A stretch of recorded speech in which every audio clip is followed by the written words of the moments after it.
ओम नमः शिवाय। नमस्कार दोस्तों, आप सभी को सावन शिवरात्रि की हार्दिक शुभकामनाएं। आज मैं आपको सावन शिवरात्रि की व्रत कथा सुनाऊंगी। आप सभी मेरे साथ बोलिए ओम नमः शिवाय। सावन शिवरात्रि महादेव की पूजा अर्चना का सबसे खास दिन माना जाता है। इसीलिए इस दिन कई लोग व्रत भी रखते हैं। कहते हैं श्रावण शिवरात्रि व्रत को रखने से भक्तों को भोग और मोक्ष की प्राप्ति होती है। इस व्रत को रखने वाले लोगों को सुबह जल्दी उठकर स्नान कर माथे पर भस्म का तिलक लगाना चाहिए। शाम में विधि विधान रविशंकर भगवान की पूजा करनी चाहिए। साथ ही शिवरात्रि की कथा भी जरूर सुननी चाहिए। आइए सुने सावन शिवरात्रि व्रत कथा। प्राचीन समय में एक चित्रभानु नाम का शिकारी था जो अपने परिवार का पोषण पशुओं की हत्या करके करता था। उसके एक साहूकार से कर्ज ले रखा था, लेकिन कर्ज ना चुका पाने के कारण क्रोधित साहूकार ने शिकारी को बंदी बना लिया था। संयोग से उस दिन शिवरात्रि थी। बंदी रहते हुए शिकारी ने शिव संबंधी धार्मिक बातें सुनी और वहीं उसने शिवरात्रि व्रत की कथा भी सुन ली। फिर शाम को साहूकार ने उसे बुलाया और पूछा कि कर्ज कब तक चुका दोगे। तब शिकारी ने उसे अगले दिन ही कर्ज चुकाने का वादा किया। साहूकार ने उसे जाने दिया। इसके बाद शिकारी जंगल में शिकार के लिए निकल गया। दिन भर बंदी गृह में रहने के कारण शिकारी को बहुत भूख प्यास लग रही थी।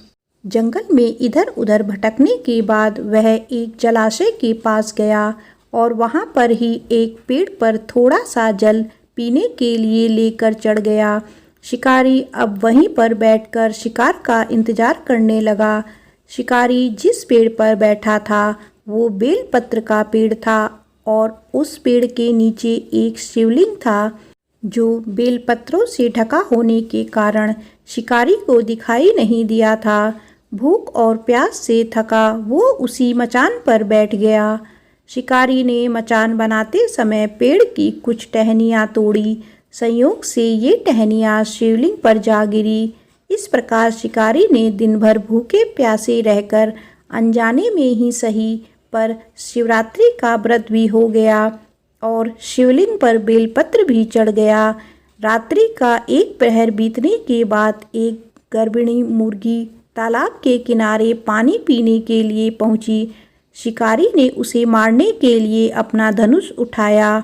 संयोग से फिर से उसके हाथ के धक्के से कुछ पत्ते और जल की बूंदें नीचे शिवलिंग पर गिर गई और अनजाने में ही सही शिकारी की प्रथम पहर पूजा संपन्न हो गई। मृगी शिकारी को देखकर बोली, मैं गर्भिणी हूँ, शीघ्र ही प्रसव करूँगी। मैं वादा करती हूँ कि बच्चे को जन्म देकर शीघ्र ही तुम्हारे पास वापस आ जाऊंगी, तब मार लेना मुझे। शिकारी ने मृगी को जाने दिया। कुछ देर बाद एक और मृगी वहां आई। शिकारी ने उसे देखकर धनुष पर बाण चढ़ा दिया। शिकारी ने जैसे ही धनुष उठाया वैसे ही अनजाने में कुछ और बेलपत्र उसके हाथ से नीचे शिवलिंग पर जा गिरे और इस तरह से उसकी दूसरे पहर की पूजा भी हो गई।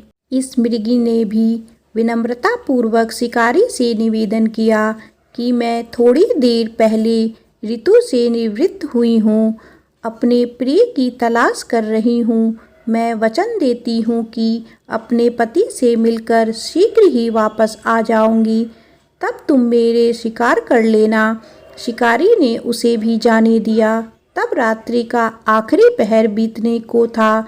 फिर एक और मृगी अपने बच्चे के साथ उधर से निकली। शिकारी ने उसे मारने के लिए तुरंत ही धनुष पर तीर चढ़ा दिया। यह देख मृगी बोली, मैं इन बच्चों को इनके पिता को सौंपकर वापस लौट आऊंगी, तब मुझे मार लेना। शिकारी ने उसे भी जाने दिया। शिकार ना कर पाने के कारण शिकारी परेशान हो गया और पेड़ पर बैठा हुआ वह बेलपत्र तोड़कर नीचे फेंकता जा रहा था। इस तरह से उसके हाथों से तीसरे पहर की पूजा भी स्वतः ही संपन्न हो गई। सुबह होने को थी कि अब एक मृग उस रास्ते पर आया। अब शिकारी ने सोचा कि चाहे कुछ भी हो जाए, इस बार तो शिकार की नहीं सुनूंगा।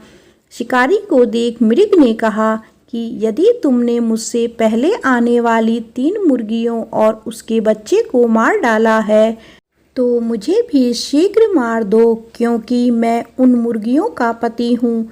यदि तुमने उन्हें जाने दिया है तो मुझे भी कुछ समय के लिए जीवन दान दे दो। मैं वादा करता हूँ कि उनसे मिलकर तुम्हारे पास उपस्थित हो जाऊंगा। शिकारी ने उसे भी जाने दिया, जाने अनजाने में ही सही, लेकिन शिकारी के द्वारा उपवास, रात्रि जागरण और शिवलिंग पर बेलपत्र चढ़ने से उसका हिंसक हृदय अब निर्मल हो गया था। थोड़ी देर में वह मृग अपनी पत्नियों के साथ शिकारी के सामने उपस्थित हो गया। जंगली पशुओं की ऐसी सत्यता और सामूहिक प्रेम भावना देखकर शिकारी को अपने आप पर बड़ी गालिन महसूस हुई। उसकी आंखों से आंसू निकल पड़े। उसने मृग परिवार को जाने दिया और जीवन में कभी हिंसा ना करने का निर्णय किया। शिकारी के ऐसा करने से भगवान शिव प्रसन्न हुए और उन्होंने उसे दर्शन देकर सुख समृद्धि का वरदान दिया। साथ में उसे गो नाम प्रदान किया। कहते हैं ये वही गो था जिसके साथ भगवान श्री राम ने मित्रता की थी। इस प्रकार शिवरात्रि की कथा समाप्त हुई। ओम नमः पार्वती पते हर हर महादेव। ओम नमः शिवाय।